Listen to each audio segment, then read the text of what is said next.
Très bien, donc c'est parti. Alors, les rénovations étanches solaires, est-ce une utopie?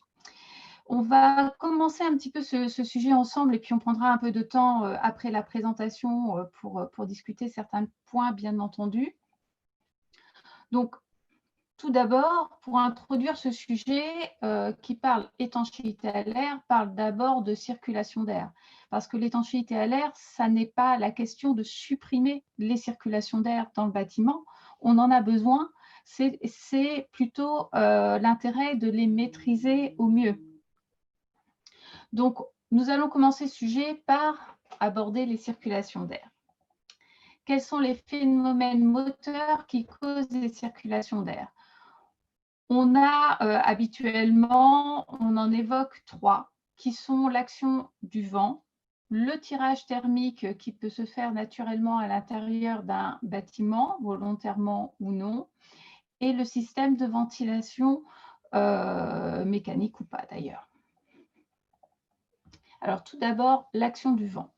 L'action du vent qui souffle sur le bâtiment produit pression sur les parois exposées au vent.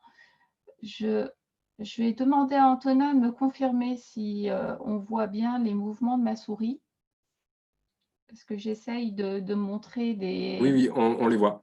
Voilà, donc je peux l'utiliser. Donc les mouvements du vent qui soufflent sur le bâtiment produisent une pression sur les parois exposées au vent. C'est ce qu'on connaît bien, c'est ce qu'on appelle les infiltrations d'air. Mais en même temps, l'effet du vent va provoquer une succion sur la paroi opposée et va en même temps produire une sortie d'air sur la paroi opposée. Donc, les actions du vent sur un bâtiment sont relativement complexes et traiter l'étanchéité à l'air va nous aider à réduire ces deux phénomènes, infiltration d'air et exfiltration d'air.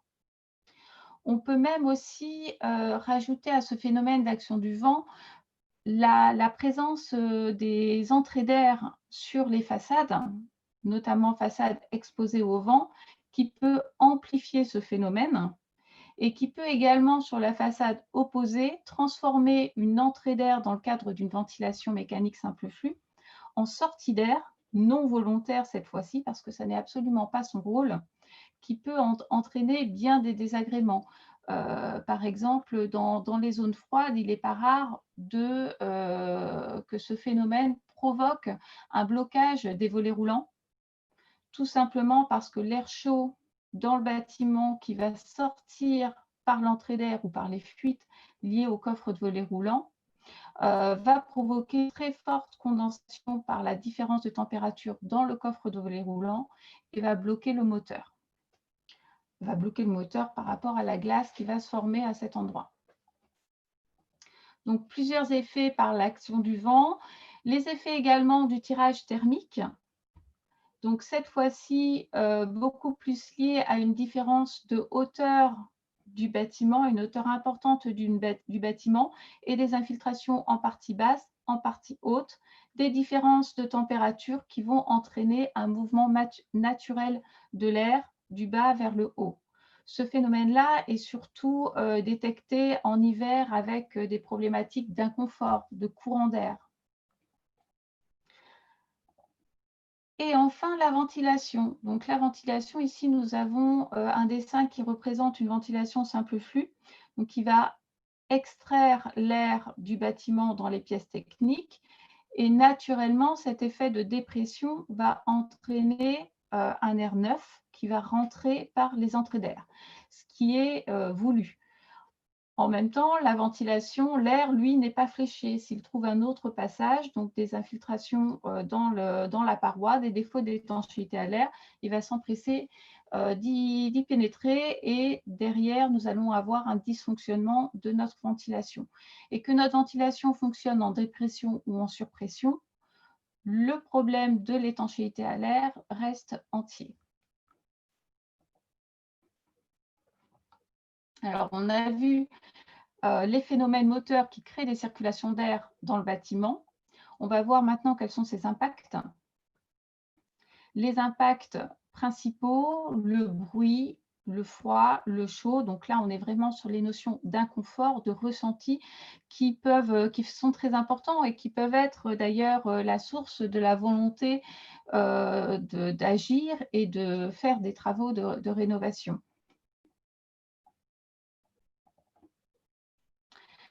Les impacts également sur la perte de performance en œuvre de l'isolant. Donc ici, on a un schéma qui est assez connu, hein, qui représente les effets d'une fente de 1 mm dans 1 mètre carré de paroi d'isolant. Donc on a de l'air qui va passer dans l'isolant et un pouvoir de l'isolant divisé par 4,8 dans cet exemple. Voilà, on peut le résumer ainsi. Sans une bonne étanchéité à l'air, 10 cm d'isolant deviennent en réalité 2 cm et 20 cm d'isolant deviennent 4 cm. Donc, bien sûr, c'est à relativiser au cas par cas, mais les effets d'une circulation d'air dans un isolant sont catastrophiques. Donc, on voit aussi cette information qui est très importante. On dépasse le simple fait de parler d'étanchéité à l'air. On va parler également de vapeur d'eau qui est contenue dans l'air et les défauts d'étanchéité à l'air vont faciliter les mouvements de vapeur d'eau.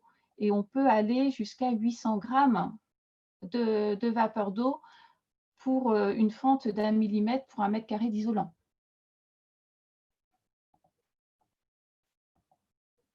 Une présentation ici pour rappeler qu'est-ce qui isole le mieux. Donc, entre une lame d'air sec et immobile, donc un isolant est constitué de différentes poches d'air et pour qu'il soit efficace, il est nécessaire qu'il soit enveloppé dans une enveloppe étanche à l'air. Toujours sur les impacts, on continue sur les dysfonctionnements du système de ventilation. Les dysfonctionnements du système de ventilation en simple flux, donc les entrées d'air qui se transforment en sorties d'air, font que certaines pièces sont surventilées et d'autres ne le sont plus du tout. Ce qui entraîne une détérioration de la qualité d'air intérieur. Donc vous avez sur le côté gauche un bâtiment dont l'étanchéité à l'air est bien traitée et vous avez un fonctionnement normal du système de ventilation.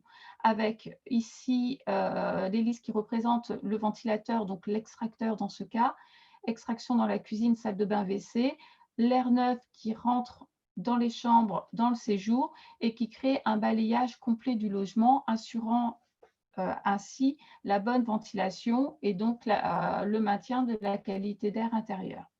Sur la droite, vous avez un schéma qui vous montre le même bâtiment avec de nombreux défauts d'étanchéité à l'air, ici essentiellement localisés dans la pièce du séjour. Donc, on voit que la ventilation est court-circuitée. L'air parasite va rentrer au plus près pour être extrait par la cuisine, salle de bain, WC, ce qui fait que les chambres un peu plus éloignées vont se retrouver complètement sous-ventilées.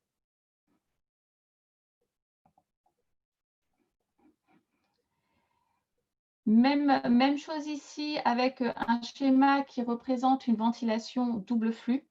Donc là, on voit que le flux d'air traversant va entraîner un court-circuitage de la ventilation double flux et du coup un dysfonctionnement et une baisse d'efficacité de l'échangeur parce que l'échangeur, au lieu de se retrouver à travailler avec l'air chaud du logement, va travailler avec un air froid qui arrive directement de l'extérieur, d'où une forte baisse des rendements dans le cas d'une installation de ventilation double flux dans un logement très peu étanche à l'air.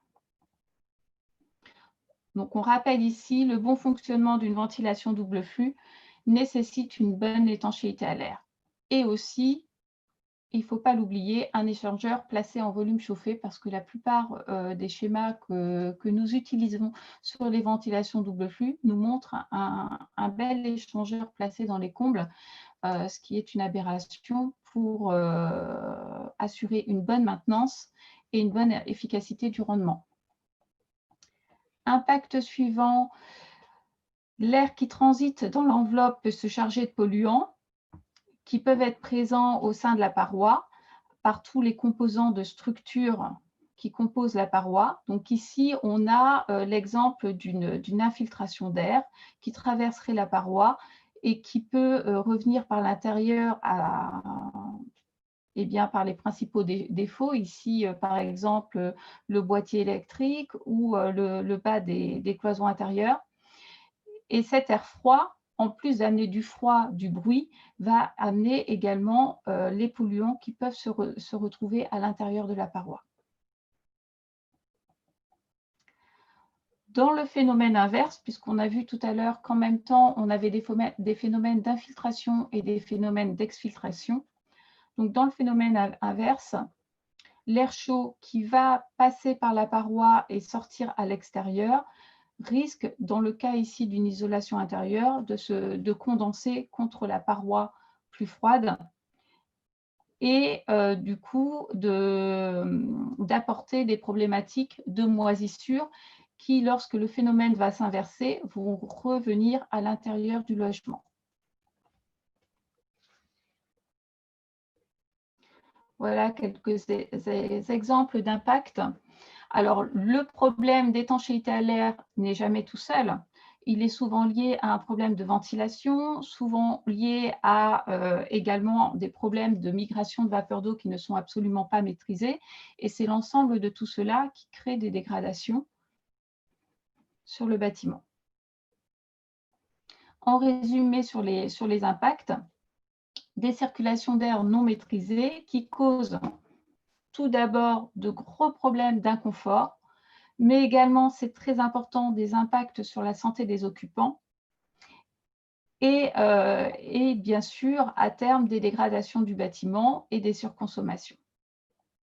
Alors, attention toujours en parallèle au choix de la ventilation en fonction, bien sûr, de la performance énergétique recherchée, mais surtout ce rappel, ventilation double flux doit être associée absolument à une très bonne étanchéité à l'air pour qu'elle fonctionne correctement et pour que le renouvellement d'air du logement soit assuré. Donc, en synthèse, pourquoi traiter l'étanchéité à l'air même en rénovation? On refait un petit point sur ce qu'on vient de dire juste avant. Garantir les performances de l'isolation, pas de circulation d'air dans l'isolant. Ça, c'est vraiment le point, un des points les plus importants. Protection, durabilité du bâti. Donc, réduire les défauts d'étanchéité à l'air, c'est réduire le risque de condensation dans l'isolant ou dans la paroi. Ça n'est pas de supprimer puisque la vapeur d'eau va pouvoir passer à travers les parois, mais les défauts d'étanchéité à l'air vont amplifier les problématiques de condensation. Éviter les entrées d'air parasites, bien sûr, c'est gagner en confort dans l'habitat et réduire les consommations énergétiques. Garantir le bon fonctionnement de la ventilation. Donc, les débits d'air vont se faire de façon plus correcte à travers le logement, plus équilibré. Si, bien sûr, la ventilation a été installée correctement et dimensionnée correctement. Et éviter de dégrader la qualité d'air intérieur en association toujours avec une ventilation efficace. Ne traiter que l'étanchéité à l'air d'un bâtiment, c'est courir à la catastrophe en termes de qualité d'air intérieur. Alors bien sûr, tout cela nous amène au sujet de la rénovation. Il y a rénovation et rénovation, puisque la rénovation de masse, et on le connaît aujourd'hui à travers les aides financières qui sont nombreuses et qui sont efficaces sur le sujet de l'enclenchement de travaux de rénovation. Mais une rénovation au cas par cas, est-ce suffisant? Va-t-elle nous permettre de traiter l'étanchéité à l'air? C'est rien que moins certain. Et en tout cas, on le constate tous les jours, ça n'est pas suffisant. Donc ici, vous voyez un exemple où quelques photos où on traite l'étanchéité à l'air, on isole le bâtiment, on met pourquoi pas des boîtiers étanches. Mais si à côté de tout ça, on ne traite pas la ventilation ou on la laisse dans un état déplorable, voilà, on peut obtenir ce type de résultat que vous voyez sur les photos, des moisissures, le renouvellement d'air n'est pas suffisant. Vous avez des cloques, de gros problèmes d'humidité liés aux problématiques de renouvellement d'air insuffisant.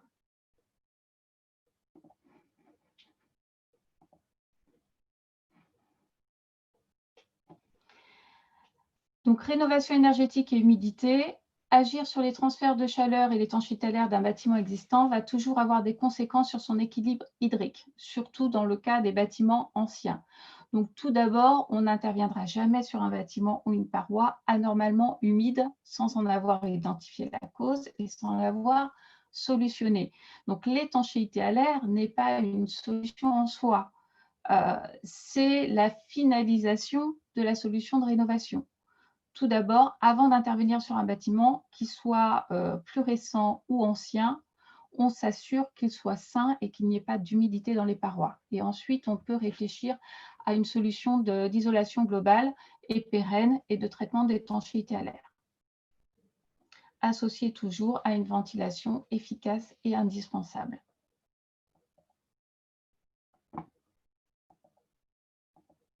Donc, un récapitulatif ici sur la réhabilitation performante avec une isolation efficace et pérenne, des ponts thermiques bien traités, une bonne étanchéité à l'air, une mise en œuvre soignée et cohérente, cela va de soi, un bon renouvellement de l'air intérieur, des équipements performants. C'est l'ensemble de tout cela qui fera une rénovation performante. Maintenant, nous abordons le sujet qui nous intéresse ici, comment assurer l'étanchéité à l'air en rénovation, avec tout d'abord un petit exemple sur le concept global d'étanchéité à l'air et de rénovation finalement. Exemple ici d'un petit collectif à réhabiliter. Nos pratiques sont éventuellement d'isoler en globalité le bâtiment. Ça, c'est ce qui peut se faire aussi beaucoup dans le cadre des bâtiments neufs. Donc, on a ici une isolation globale.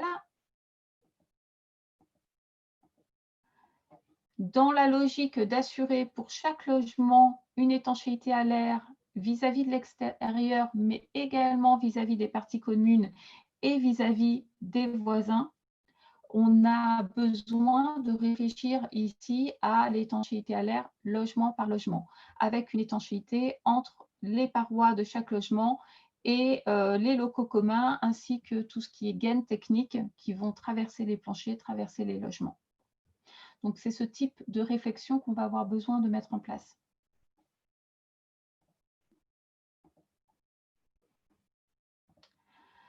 Un exemple ici sur la rénovation d'un bâtiment dans son ensemble. Donc, avant, on a sur l'exemple du haut, on voit ici des infiltrations d'air un petit peu partout. L'installation d'un poêle qui fonctionnera bien parce qu'il est alimenté directement par toutes ces infiltrations d'air, donc la combustion fonctionnera bien. Sur l'image du dessous, si on veut traiter correctement l'étanchéité à l'air, il va falloir se préoccuper de toutes les parois sur l'extérieur, mais également de tous les passages liés aux équipements. Donc ici, on a symbolisé un poêle qui devient un poêle étanche, qui ne prend plus l'air intérieur du logement, ce qui nécessite une prise d'air sur l'extérieur et une sortie d'air sur l'extérieur, évidemment. Ça nécessite également la mise en place d'un système de ventilation qui va assurer le renouvellement d'air du logement, qui n'est plus assuré par les infiltrations d'air. Donc, cette ventilation également doit être correctement installée et les réseaux de ventilation doivent être également étanches par rapport au logement. Donc ça, c'est un autre sujet, l'étanchéité des réseaux de ventilation par rapport à celui qu'on traite aujourd'hui, mais c'est également un sujet d'importance. Le fonctionnement global d'une paroi, donc ici nous avons l'exemple d'une paroi avec une isolation intérieure et différentes fonctions représentées. Avec tout d'abord le parement qui va arrêter le flux d'air intérieur. Donc ici, on voit un flux d'air qui est stoppé par le parement intérieur, qui pourrait l'être également par un élément qui pourrait jouer le rôle de frein vapeur ou de pare-vapeur. On ne parle pas encore ici forcément systématiquement de membrane. On peut avoir des enduits qui peuvent jouer ce rôle-là, mais il est indispensable que le flux d'air soit arrêté très tôt dans la paroi côté intérieur. On a ici le rôle de la paroi qui arrête ou réduit fortement le flux de chaleur, donc symbolisé ici par la partie isolante. Donc le flux d'air doit être arrêté avant l'isolant. Et puis on a ici ce flux de vapeur d'eau qui, lui, va traverser complètement la paroi. Donc peut être réduit plutôt de l'intérieur vers l'extérieur dans nos climats, mais il faut penser également aux conditions d'été où le flux de vapeur d'eau, comme les flux de chaleur, peuvent s'inverser. On l'a vu tout à l'heure dans la présentation, hein, le flux d'air ne va pas forcément tout le temps de l'intérieur vers l'extérieur. Il nous faut aussi garantir et arrêter ce flux d'air côté extérieur. Donc de la même façon, l'isolant va nous permettre de diminuer le flux de chaleur en été, et la vapeur d'eau, elle, il va falloir la laisser traverser dans les deux sens.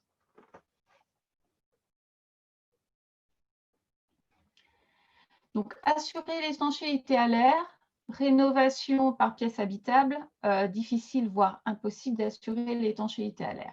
Donc, cette diapo-là, elle est là surtout pour sensibiliser sur le fait que la rénovation, pour qu'elle soit efficace, elle doit être vue dans la globalité du bâtiment. Si on essaye de faire une rénovation, et c'est souvent le cas hein, par rapport aux besoins des particuliers, d'une pièce après l'autre, on aura de grosses difficultés à assurer l'étanchéité à l'air du bâtiment. Ici, on voit l'exemple d'un plancher bas en bois qui est qui a été démonté, qui va probablement être refait. Le plancher va être refait. S'il est refait tel quel, l'étanchéité à l'air, la liaison entre cette pièce habitable et ce qu'il y a dessous ne pourra pas être assurée. Donc on a besoin de démonter plus le plancher et d'aller rechercher la liaison avec la partie basse. On aura de la même façon les choses à traiter avec les tailles. Donc assurer l'étanchéité à l'air, c'est assurément penser global. Donc penser global, c'est réfléchir à la continuité de cette étanchéité à l'air, aussi bien au niveau du sol, des rampants que des murs, des menuiseries, et réfléchir à chaque point particulier de liaison. Et c'est toute là la complexité de l'étanchéité à l'air en rénovation. Donc assurer l'étanchéité à l'air, c'est prévoir bien sûr un matériau étanche à l'air, c'est la base qui sert de barrière. Enduit plâtre, les membranes par vapeur sont des matériaux étanches à l'air qui vont nous permettre de faire barrière continue sur une surface, le plus compliqué à traiter étant les jonctions entre les différentes surfaces. Et là, ces jonctions, on va pouvoir les traiter avec des joints souples, pourquoi pas, et puis de préférence, comme c'est symbolisé sur la photo, des bandes autocollantes avec des grilles qui vont nous permettre une liaison ici avec un enduit plâtre. Donc, on n'a pas nécessité d'avoir une membrane continue, ça va dépendre vraiment de nos supports. Alors maintenant, on va réfléchir un petit peu justement à ces notions de membrane par vapeur ou pas. Donc, quelques repères déjà. Une membrane par vapeur, comme son nom l'indique, c'est une barrière à la vapeur d'eau, à la diffusion de vapeur d'eau. Son rôle principal, c'est de limiter la diffusion de vapeur d'eau à travers la paroi ou de la maîtriser davantage. On peut avoir un bâtiment étanche à l'air sans l'utilisation de membrane. Il suffit d'avoir un parement non troué. Donc, il ne faut pas confondre les deux.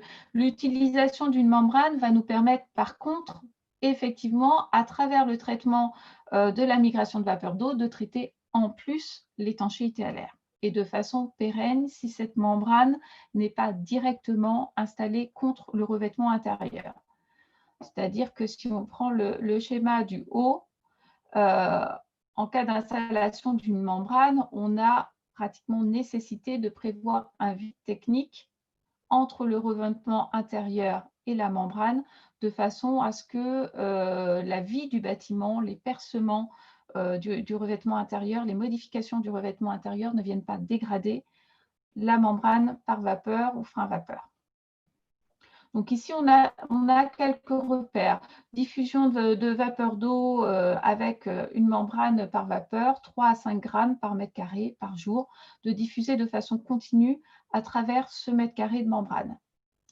Potentiel de séchage du bois, ici 50 grammes par mètre carré par jour, c'est-à-dire que cette quantité de vapeur d'eau qui va traverser la paroi est absorbable par les éléments qui la composent. Diffusion latérale par un élément de construction, on voit ici que le fait de rajouter, de modifier finalement la composition de la paroi ponctuellement avec un traitement efficace, puisqu'on voit ici en vert un jointoiement qui permet d'assurer l'étanchéité, eh bien le fait de modifier, d'avoir un élément de traversant qui peut être ici, ça symbolise une maçonnerie, mais qui peut être une poutre, va laisser passer un peu plus de vapeur d'eau à travers cet élément. Et puis, on voit en tout dernier cas l'impact d'une fente d'1 millimètre à travers l'isolation qui, elle, par contre, on en parlait tout à l'heure, peut laisser passer jusqu'à 800 grammes par mètre carré par jour. Donc, le pare-vapeur, c'est très bien pour réduire la diffusion de vapeur d'eau. Par contre, pour qu'il soit efficace, il doit être mis de façon parfaite et tous les points singuliers doivent être traités. Sinon, on peut amplifier le problème par rapport à une absence de pare-vapeur. Et là, on signale que les sources d'eau à l'intérieur d'une paroi sont plus principalement liées à des remontées capillaires qu'à des transferts de vapeur d'eau. Donc, en fait, l'eau de condensation dans la paroi, on va la retrouver en cas de remontée capillaire, mais également en cas de défaut de mise en œuvre par rapport à une solution. Ici, nous avons un graphique qui nous montre les plages de SD appropriées. Donc, le SD, la lame d'air équivalente, c'est ce qui va nous permettre de quantifier l'action de barrière par rapport à la migration de vapeur d'eau. Plus le SD du matériau va être élevé, plus ce matériau va faire barrage à la vapeur d'eau. On parle de pare-vapeur pour des matériaux qui ont un SD supérieur à 5 à 10 mètres. Alors, communément, on va retrouver la valeur de 18 mètres dans différents DTU. Donc là, on est bien sur des pare-vapeurs. On va parler de frein vapeur pour des matériaux qui vont proposer des SD inférieurs à 5 mètres. Et on le voit sur le graphique ici, on voit l'impact de ce SD sur le flux de vapeur d'eau qui va pouvoir le traverser. En grammes par mètre carré par jour, ici de 0 à 30 grammes, un SD compris entre 2 mètres et 10 mètres va déjà arrêter une grande partie du flux de vapeur d'eau. Donc, on peut travailler avec des freins vapeur pour maîtriser le flux de vapeur d'eau dans une paroi. Tout cela va dépendre de la composition de la paroi, des conditions météorologiques, climatiques et des isolants, des produits qui composent la paroi. Donc ça, c'est pour le choix du type de pare-vapeur, entre une notion de frein-vapeur ou une notion de pare-vapeur. On va retrouver également des membranes pare-vapeur à diffusion variable, des membranes hygrovariables, qui vont permettre une barrière élevée en hiver pour limiter l'entrée de la vapeur d'eau dans la paroi. Donc, ce n'est pas la diffusion qui est élevée, c'est vraiment la barrière à la vapeur d'eau qui est élevée. Et puis, qui va permettre une faible barrière l'été pour, à l'inverse, que le flux puisse s'inverser. Donc, on le voit ici sur le dessin, la petite flèche qui, en hiver, repousse la vapeur d'eau et en été, flux inversé, la vapeur d'eau venant de l'extérieur va pouvoir pénétrer à l'intérieur du logement. Donc, ces membranes hygrovariables ont un intérêt pour pouvoir adapter le bâtiment à toutes les saisons et vont permettre évidemment de traiter les tuyaux à l'air. Je vais passer un petit peu sur les différents types de membranes, puisqu'il en existe un grand nombre dans le commerce. Je vais plutôt vous proposer une petite question sur le installer ou pas une membrane dans un projet de rénovation. Donc ici, par exemple, l'isolation des combles aménagés. Voilà, je vais vous poser la question par sondage. Vous répondez membrane ou pas membrane. Je lance le sondage.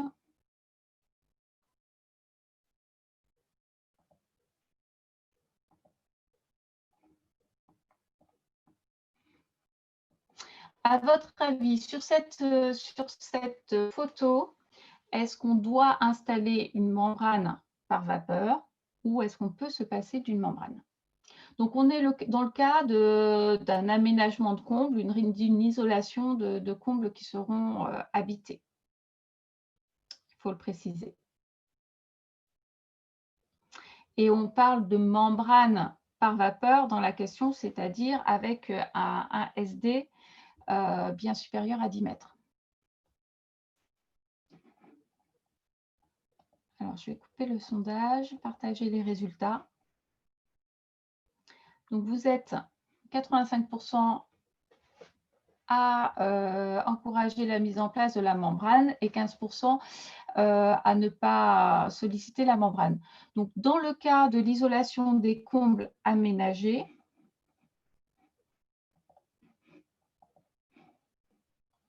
j'ai un petit souci pour avancer la diapo. Voilà. Dans le cas de l'isolation des combles aménagés tels qu'on les voit ici, on a quand même des règles qui nous imposent ici le CP isolation des combles demande la mise en place d'une membrane d'un film par vapeur continu avec un SD supérieur à 18 mètres. Donc, au-delà, ici, on voit le revêtement Kraft de l'isolant qui joue un rôle de frein vapeur, mais qui n'est pas suffisant au sens du CPT, qui lui impose déjà une valeur de 18 mètres et en plus un film continu. Donc ici, on voit la pose d'une membrane continue. Par contre, le CPT ne va pas jusqu'à dire qu'il faut laisser un vide technique entre la membrane et le parement intérieur pour éviter tout percement et tout traitement de points singuliers. C'est bien dommage. Donc là, on est dans un cas isolation des combles aménagés où la membrane est nécessaire et même obligatoire. Et on voit ici sur la dernière photo la liaison entre cette membrane qui est obligatoire en rampant et le mur du pignon ici qui pourrait être soit isolé par l'intérieur ou extérieur. On ne sait pas encore quelle solution est retenue, mais qui n'a pas aujourd'hui d'obligation de membrane, donc la liaison va être faite avec les accessoires spécifiques entre la maçonnerie et le film par vapeur. Une autre question, isolation des combles perdus. Là, vous avez une belle photo d'isolation des combles à 1 euro notamment. D'après vous, dans ce cas-là, est-ce qu'une membrane est nécessaire et doit être mise? On va même plutôt parler d'obligation. Je relance le sondage.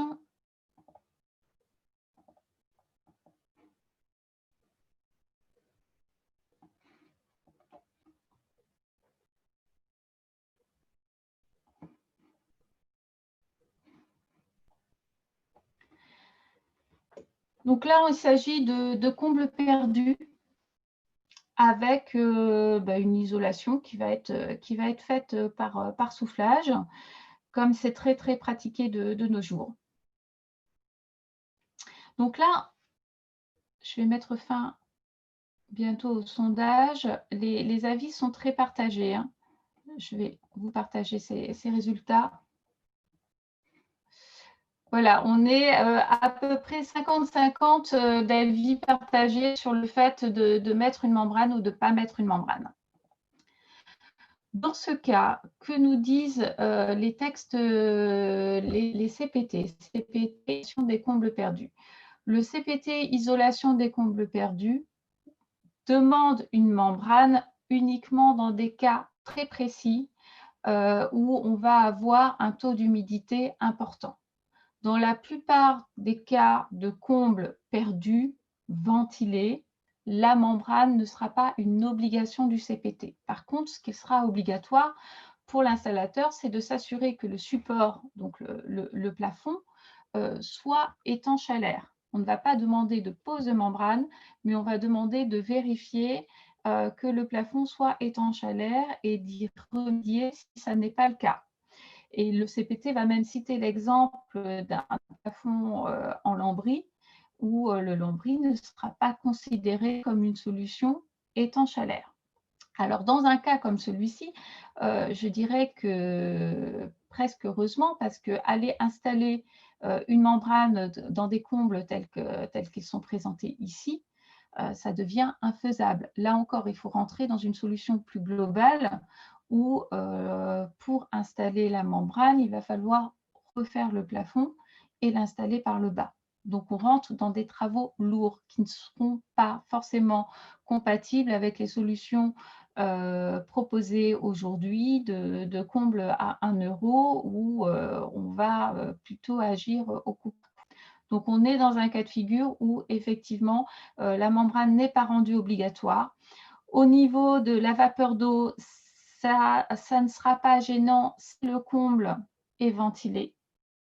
Au niveau de l'étanchéité à l'air, ça peut être très gênant parce que le plafond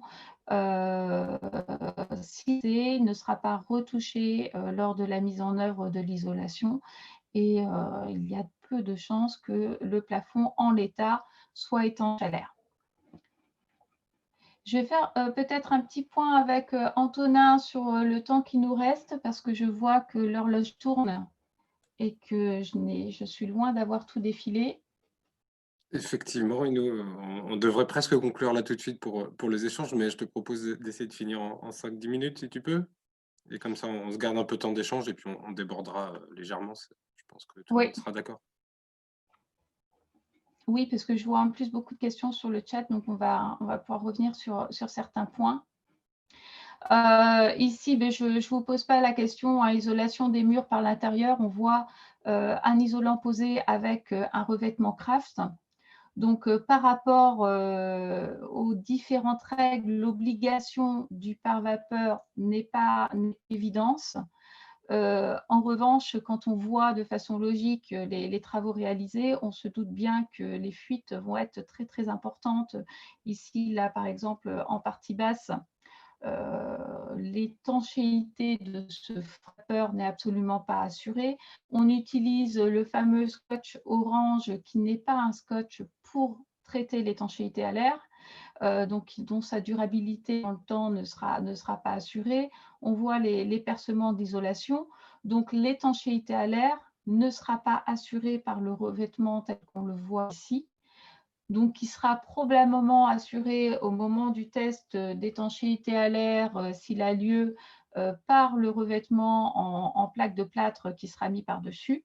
Et cette plaque de plâtre, malheureusement, dans le temps, son étanchéité à l'air n'est absolument pas durable parce qu'elle va être liée au mouvement du bâtiment. Donc, les liaisons avec le sol, le plafond vont dans le temps se détériorer et puis à l'usage du bâtiment par ses habitants qui vont être amenés à percer, rajouter des spots, etc.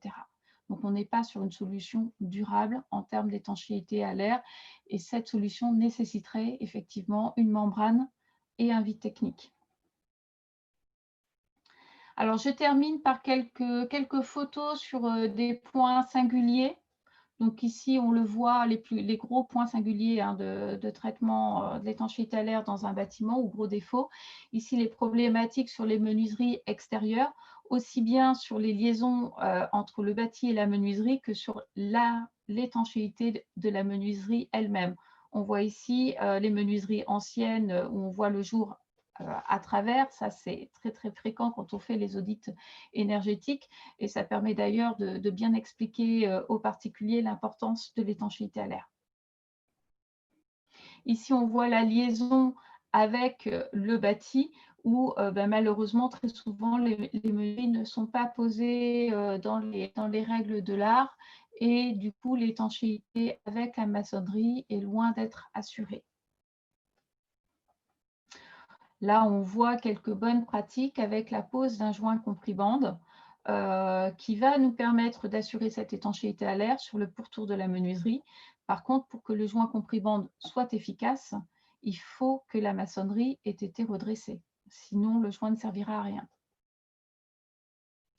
Autre point sensible, tout ce qui est également menuiserie, hein, porte d'accès au garage, très souvent non étanche, aussi bien au niveau des fermetures qu'au niveau du seuil en partie basse. Donc là, on voit l'exemple d'un seuil étanche. Les trappes d'accès aux combles. Alors ça, c'est un grand sujet, surtout avec l'isolation des combles à 1 € d'ailleurs, puisque les trappes ne sont pas remplacées, souvent pas remplacées lors de l'isolation à 1 €. Et pour être efficace, on a besoin de trappes étanches et isolant, parce que au fait de remettre un isolant par-dessus la trappe qui tombe à chaque ouverture n'est pas une solution pérenne. On doit travailler avec des trappes qui comprennent un isolant, comme on le voit ici. Les boîtiers électriques, hein, tous les points faibles, tous les percements de l'enveloppe sont de gros points faibles. On le voit bien sur les photos. Alors, les boîtiers électriques, la solution la plus évidente, c'est de passer tout ce qui est raccordement électrique à l'intérieur des vides techniques dans le volume étanche et donc de ne plus avoir à traiter les boîtiers. Par contre, en cas de percement de l'enveloppe étanche, eh bien, on a recours à ce type de choses. Boîtier étanche, bouchon au niveau des gaines. Et puis, bien sûr, tous les accessoires qui vont nous permettre de réparer les passages de gaines traversantes à travers les parois. Ici, une mesure à mettre en avant, une bonne pratique à mettre en avant en cas de pose de membrane par vapeur, c'est de la sensibilisation auprès des intervenants sur le chantier. Les intervenants qui ne sont pas liés à l'étanchéité à l'air doivent être sensibilisés également et doivent être en mesure d'identifier des accros qui pourraient être faits sur la membrane pendant les travaux. Exemple ici d'un tableau électrique très fuyard, des liaisons plafond-mur. Donc ces liaisons sont traitées principalement avec du placo, ce qui cause dans le temps, ici on a phénomène de pont thermique et d'infiltration d'air lié au mouvement des matériaux. Grosse problématique au niveau des charpentes et des éléments en bois qui vont pénétrer la barrière d'étanchéité. Donc la liaison placo-panne, par exemple, ne sera absolument pas durable en étanchéité à l'air dans le temps. Alors, le faire à la veille d'un test d'étanchéité à l'air, c'est efficace pour avoir une bonne valeur. Mais ce qui nous intéresse, nous tous ici, c'est quand même des solutions pérennes dans le temps et on ne pourra pas traiter une jonction avec un simple joint. À ce niveau-là, on aura besoin, je cherchais la photo, elle vient plus loin, on aura besoin de traiter l'étanchéité à l'air bien avant le parement final à l'aide d'accessoires de bandes d'étanchéité à l'air, de morceaux de membrane qui vont nous permettre d'assurer la liaison entre la poutre et la membrane d'étanchéité à l'air qui sera derrière.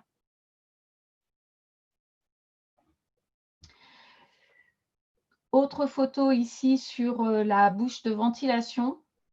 Donc ça représente une bouche d'extraction qui est bouchée et qui est colmatée ici par un adhésif pour le test d'étanchéité à l'air. Mais malgré ce colmatage, on voit des fuites qui sont liées au pourtour de la bouche d'extraction. Donc tous les réseaux de ventilation sont également des points très sensibles. Les exemples de hottes. Et puis de façon générale, toutes les traversées de parois qui sont liées aux équipements. Donc l'installation d'un système de chauffage va entraîner des dégradations qui souvent ne sont pas réparées de façon pérenne pour le traitement de l'étanchéité à l'air.